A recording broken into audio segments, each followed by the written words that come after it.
MITV, your darling station, on DSTV 255 and UHF 43 at 4:30 p.m. Corporate Governance Platform is your best medium for informative and educative strategies for the practice of the corporate governance profession. Institute of Chartered Secretaries and Administrators of Nigeria, Icsan, the hub of governance professionals.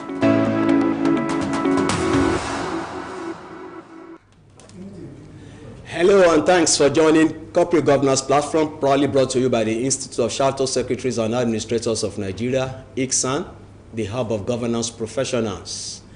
I am Tunde Odeyemi, and in a couple of minutes we will be discussing the relationship between internal audit function and effective risk management. And to lead in the conversation is my guest, Mr. Olufemi Mosaku Johnson. Mr. Mosaku Johnson is the Registrar and Chief Executive Officer of Association of Corporate Governance Professionals of Nigeria.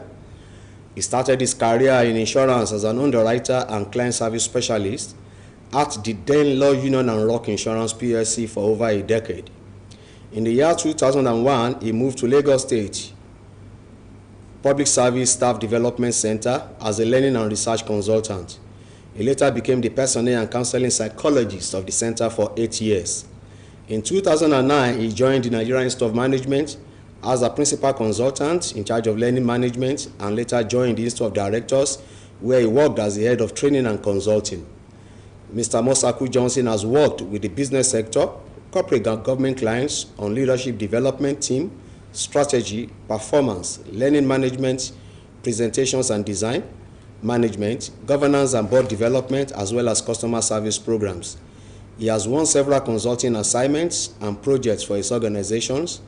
He is a 1999 master's degree holder in personnel psychology from the University of Ado-Ekiti. He has coordinated several training programs within and outside the country, among others.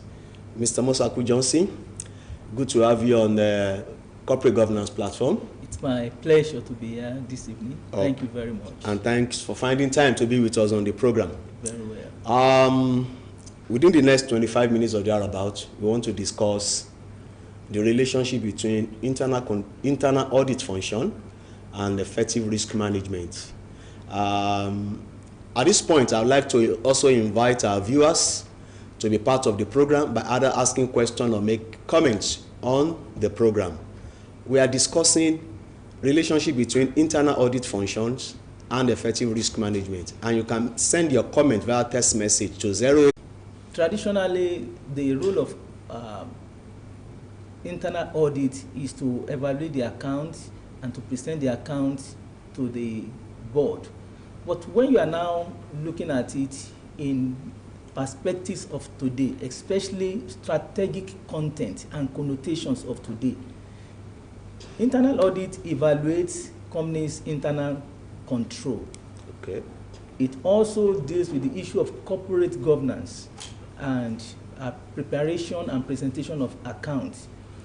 And also it ensures that it complies with the laws and regulations, especially when it has a regulatory agency that controls it. So it is very, very key, and it is very, very important that internal audit is independent. And that's a key issue there. Independence is very, very important. Independence and objectivity is very, very key. As soon as you remove independence and objectivity, then you erode the role of internal audit totally. So it is very, very important. So we have to look at that two issues, independence and objectivity, which is very, very critical. Okay, I'm going to come back to the issue of independence and objectivity later in the show. But before that, you mentioned internal control. Yes. What is the difference between internal audit and internal control? Internal audit is a system of evaluating, assessing the internal financial measures of the organization to ensure that it complies with law, with requirements, and with regulatory provisions. Internal control is what you do every day. It's what you do every day. If there is no internal control mechanism in place, you will see that the organization will be making 5 naira and it will be using 6 naira or 7 naira to make 5 naira. There is no internal control. So there has to be control at every phase of the organization.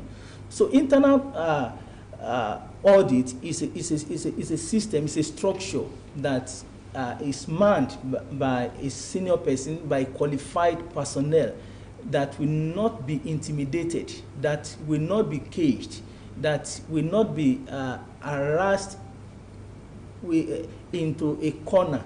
It has to be somebody that will stand and do his work. And that is why we say that internal audit function head should not be basically responsible to the CEO of the organization. Okay. Of course, we are going to get to that point. It's not going to be responsible direct to the CEO of the organization. He communicates with the CEO and so on. He has a line of report to the CEO, but he actually reports to the audit committee.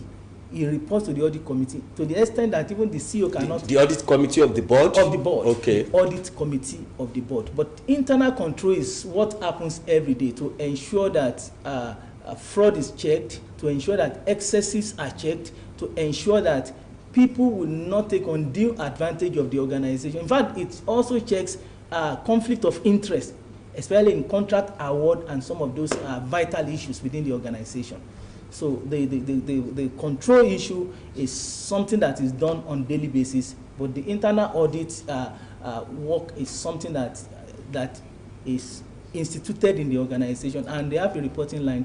As a matter of fact, what the code says is that the unit will report to the committee of the board, to the audit committee of the board once in a quarter. That is the provision of the code. Okay. Still on the provision of the code, yes. I'd like to read out a certain provision of the Code of Corporate Governance that says, an effective internal audit function provides assurance to the board on the effectiveness of the governance, risk management, and internal control system. Can you shed more light on the import of this statement? The import of this statement is that traditionally the internal audit will look into accounts, will do some traditional elements of accounting and so on. But when it comes to internal audit of today, or as provided by the code, is that the person that is the head of internal audit will have to look at the organization holistically. He has to look at the risk governance concept of the organization. He has to ensure that every area of governance is looked into, and every area of risk is looked into within the context of that organization. Now, when it comes to traditional accounting, it prepares a book, it gives out the report to the MD, it gives out the report to the committee. But when it comes to the provision of the code, it says that it has to look at the whole concept of the risk management environment. And when you are talking about risk management, there are two issues that are involved. One is look at the risk itself, then look at how to manage the risk. And when you are managing the risk, there is something that comes under management of the risk, and I will call it picnic. When it comes to management of that risk, you know, there is risk and there is management. Management of that risk, you have to ensure that there is what I call picnic. One, planning. You have to put planning in place when you are trying to manage the risk itself. Okay. The second one, integration. You have to integrate all the components of the organization, all the departments of the organization. You have to look at their risk and put it in place. Then coordination of the effort of the account department. You have to look at the four generic arm of the organization: the account, the finance, the account and finance, HR, marketing, and operation. So he has to coordinate I'm talking about the person in charge of internal audit. He has to coordinate all these the generic arm of the organization.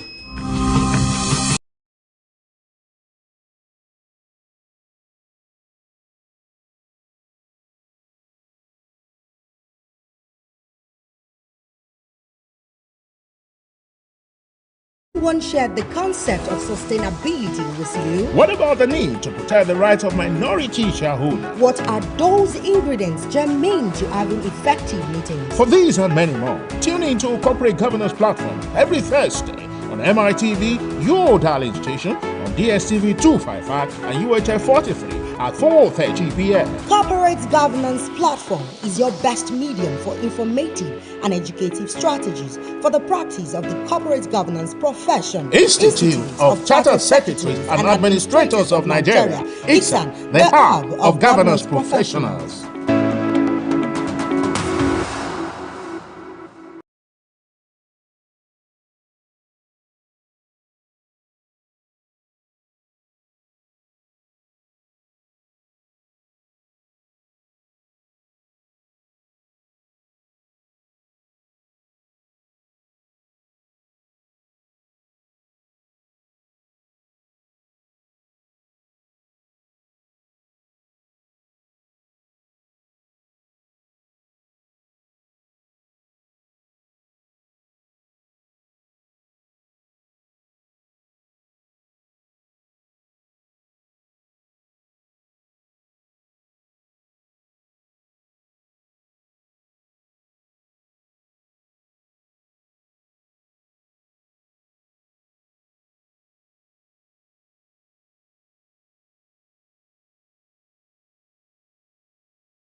Do you have continuity or association plan for your business? Has anyone shared the concept of sustainability with you? What about the need to protect the rights of minority shareholders? What are those ingredients germane to having effective meetings? For these and many more, tune into Corporate Governance Platform every Thursday on MITV, your darling station, on DSTV 255 and UHF 43 at 4:30 p.m. Corporate Governance Platform is your best medium for informative and educative strategies for the practice of the corporate governance profession. Institute of Chartered Secretaries and Administrators of Nigeria, Icsan, the hub of governance professionals.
Do you have continuity or association plan for your business? Has anyone shared the concept of sustainability with you? What about the need to protect the rights of minority shareholders? What are those ingredients germane to having effective meetings? For these and many more, tune into Corporate Governance Platform every Thursday on MITV, your darling station, on DSTV 255 and UHF 43 at 4:30 p.m. Corporate Governance Platform is your best medium for informative and educative strategies for the practice of the corporate governance profession. Institute of Chartered Secretaries and Administrators of Nigeria, Icsan, the hub of governance professionals.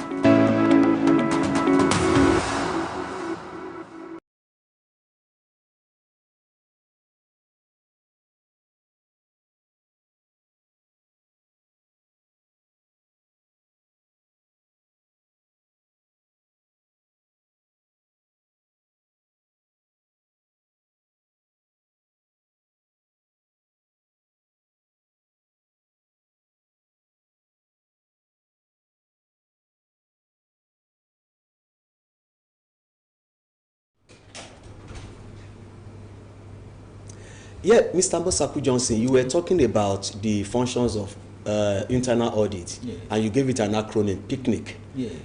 Can you go over that PICNIC again? Yes, I say a P for planning. It's very, very important that internal auditor plans and he carries out his function with a well-orchestrated plan. Then the I is integration. You should be able to integrate all the 4 generic arms of the organization, the HR, finance, marketing, and production. It has to be able to integrate them and be able to ensure that it puts the kind of checks and balance in place in all the generic arms. Okay. Then the next one is N, isn't it? N, that's networking. It should be able to network. It must have a very good relationship, not only with the management, but also with the board. But he has to be very careful about his own independence. Then the idea is interaction. He should be able to interact with every member of the organization. He should be able to interact. He should also have a listening skill, which is very, very important, because he's going to be dealing not only with the management, he's going to be dealing with the board and the committee. So he has to ensure that he has a very, very good interactive skill. Then the last one is control, which is very, very important. What is good car without a good brake? So he has to bring a very, very solid control into the operation of the organization. So it is very, very critical. Without control, without discipline, there is no successful organization. So these are the things that he has to watch out for, and he has to also ensure that his independence is very, very clear, because you have some situation where you have somebody coming in. Somebody is within the organization, is within the account department, and they now make him to be the internal auditor. He's still playing the role of that accountant. He has forgotten that he has moved from being an accountant to internal auditor. And even the organization, the staff, they are still treating him like that. And to make out his independence is very, very difficult in that particular order. I think we are going to look at that critical issue.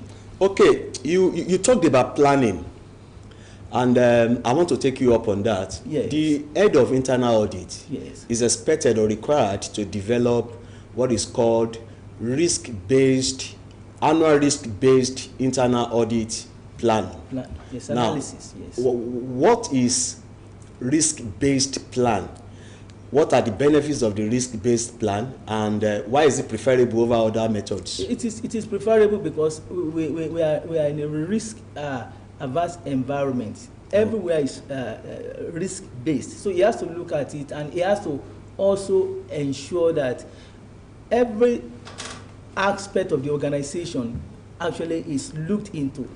It's not a view that is small in this particular order. So the internal auditor risk-based approach is for him to look at the whole environment and manage the risk appropriately at every point as they are coming.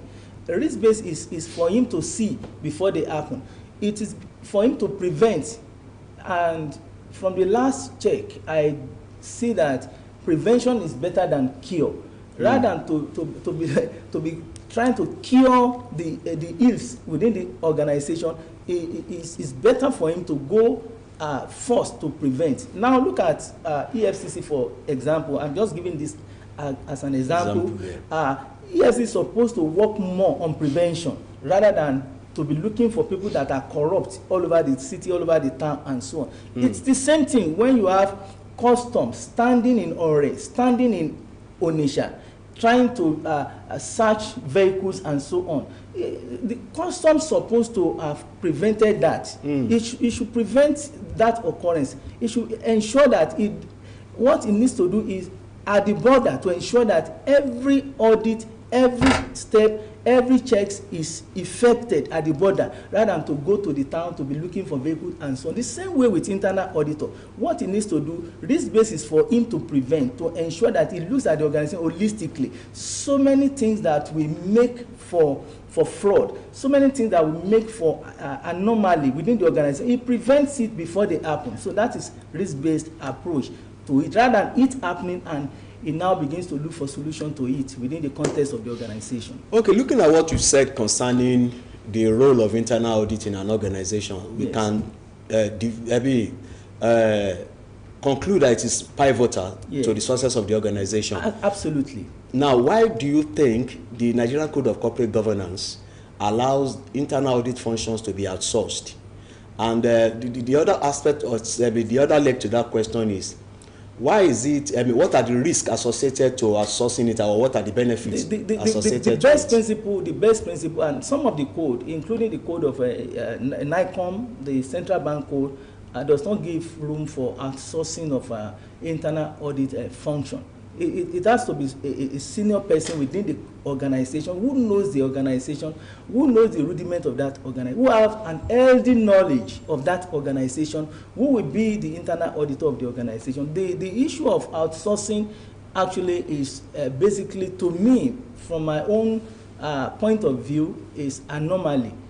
It's supposed to be a unit within the organization manned by a senior person. In fact, some of the codes, including NICOM code and central bank code, say that they must be at the level of AGM, Assistant General Manager, who will actually man that department. So it's not something that will be outsourced. It is something that will be embedded within the organization. It will be one of the SBUs. That's the business units of the organization, and that is how eventually it's going to, because it's going to be something that will add value to the organization itself. It's something that will actually make the organization to run profitably, and this is very, very important, that it is not outsourced. It is basically have its own unit within the organization, and thus is working in that particular order. Okay. If you are just joining on, it's Corporate Governance Platform, proudly brought to you by Icsan, the help of governance professionals, and we are discussing the relationship between internal audit function and effective risk management. Risk management. And I have Mr. Olufemi Mosaku Johnson in the studio, leading in the conversation. You can be part of the program by asking questions or make comments. You send your comments or question to 080-2323-1287. I'll take the number again, 002323-1287.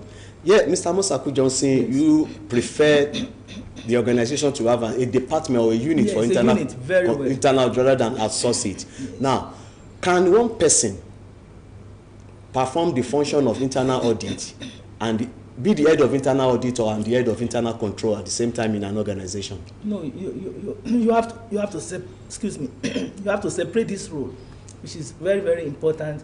The whole essence of corporate governance is check and balance. Okay. As early as 1784, Montesquieu has postulated that there has to be check and balance, and he said that in the absence of check and balance, he said life will be shortish and brutish, and it will be survival of the fittest. And this is very, very instructive. The role is basically different. One role is to ensure that every day-to-day affairs of the organization are controlled, and it is ongoing process. And the other role for internal audit is to ensure that at interval it comes in to ensure that the accounting system, the corporate governance system, the value addition system of the organization, the finance and account system of the organization is well structured, is actually put in right pedestal in terms of following the guidelines, following the rules and regulations of the organization and the regulators, which is very, very important. Okay, given your submission on this, I want to take you to a particular aspect of the Corporate Governance Code of 2018. Now, the code says that, according to the code, the internal audit function should also oversee the effectiveness and efficiency of the company's internal control systems and make recommendations for enhancement or improvement. What is the relationship between internal audit and internal control system in this regard? So if we say check and balance, it doesn't mean that this A will do its own in a parallel way, B will do its own in a parallel way. There has to be checks and balance on one another. The role of the internal audit is to ensure that holistic and general view of the internal process of the organization are well managed, are well structured, including that of internal control. So it is still part of the functions of the auditor to ensure that every issue that relates to role of the organization, the context of finance, the context of corporate governance, which is very, very important. It has never been there. The issue of corporate governance has never been there. So it is now very, very critical for the internal audit personality to ensure that the corporate governance structure and tenet is well embedded in the structure of the organization. And part of it is also to ensure that he has oversight over who is doing the internal control system of the organization, which is very important. Okay, let us look at reporting line. Yes. Now, why do you think the Code of Corporate Governance authorized the head of internal audit to provide assurance directly to the board by conducting periodic evaluations to determine the effectiveness of the company's internal control system, instead of the audit committee that is responsible for it? You are saying that it reports to the board. Yes. That's the internal. Internal audit. Basically, in the provision of the code, the internal audit actually reports to the committee, the audit committee set up by the board. Okay. That is how it goes. It is very, very important.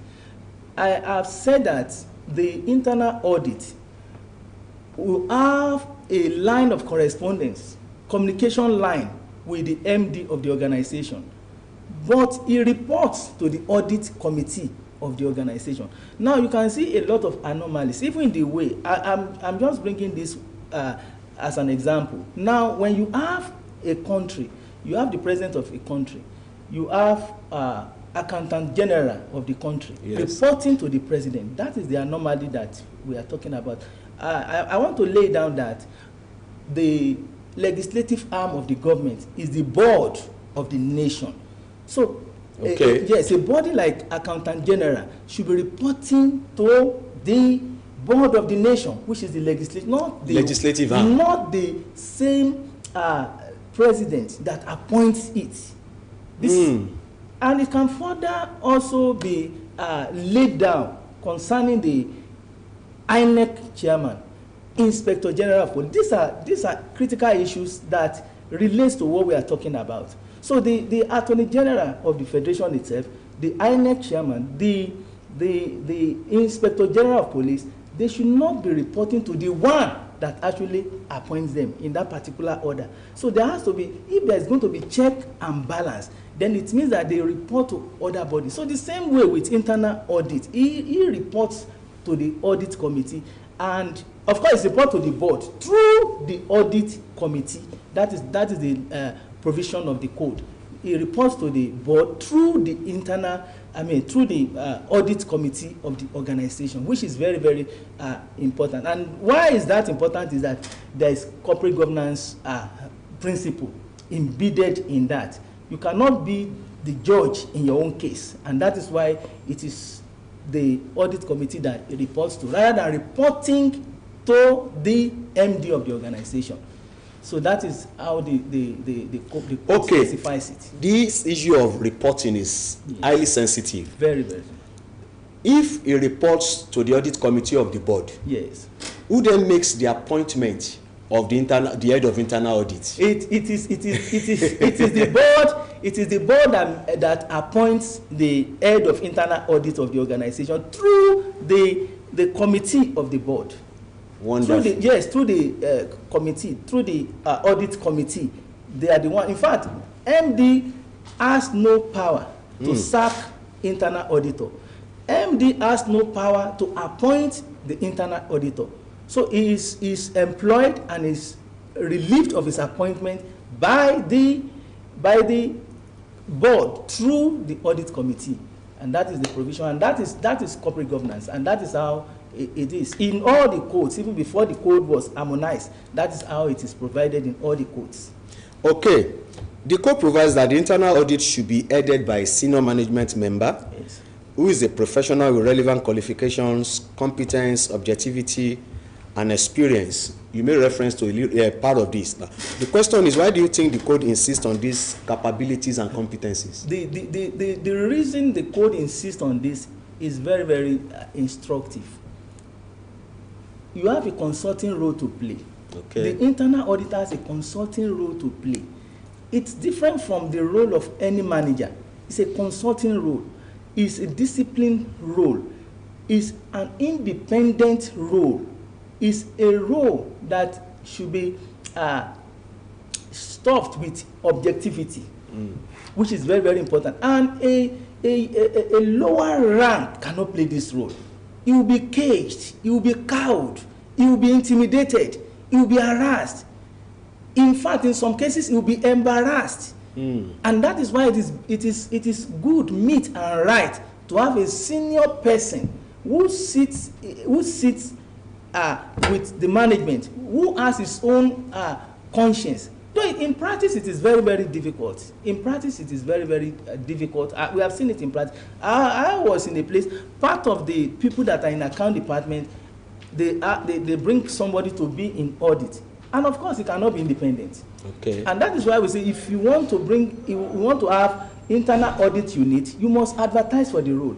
And the role must be actually screened, interviewed, and so on through the committee of the board, the audit committee of the board. So it's not something that they bring anybody or a junior person who has no capacity, who has no pedigree, who has no experience, who cannot stand on his own, who cannot be able to make his point, to make him to be the head of audit. So it should be a senior professional. Talking about these competencies, objectivity, and the likes. Yes.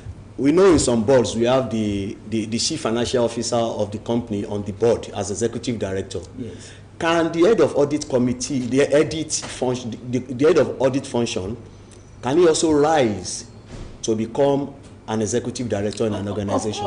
Of course. Once somebody is in organization, there is tendency for him to rise to one point or the other. But what should be watched is conflict of interest issue.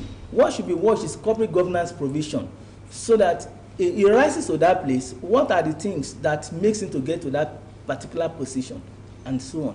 Now, don't forget that the moment he leaves the position of audit and he moves to be the executive director, there is no way he can be able to act in that capacity of internal audit anymore.